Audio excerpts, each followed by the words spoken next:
Aí, entendeu? Verdade dói, né? Verdade dói, né? Verdade dói, né?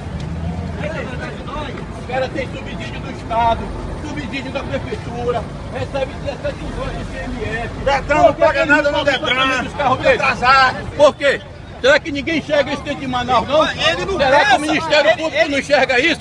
17% de ICMS, subsídio da Prefeitura, subsídio do Estado. Estão brincando com o dinheiro do povo, rapaz. Nós que estamos pequenos estamos pegando porrada.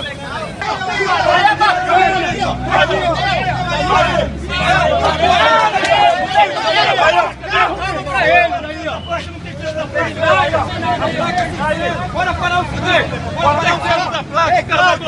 Para-brisa quebrado, sem selo da placa. E o presidente do Detran... Viu o que ele fez? Passou direto aí, ó. Viu só aí, ó? Prender ninguém! O carro da Global, para-brisa quebrado, pneu careca aí, sem selo. Por que ele não prende também? Sem faixa, para-brisa quebrado. E o presidente aqui mandou seguir o carro.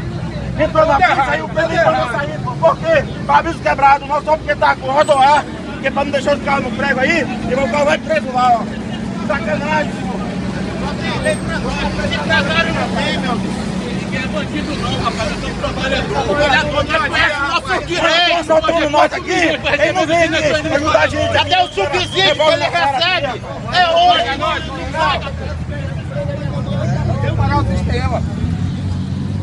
Eu tenho. Chama o pessoal pra cá, Bilo, bora parar.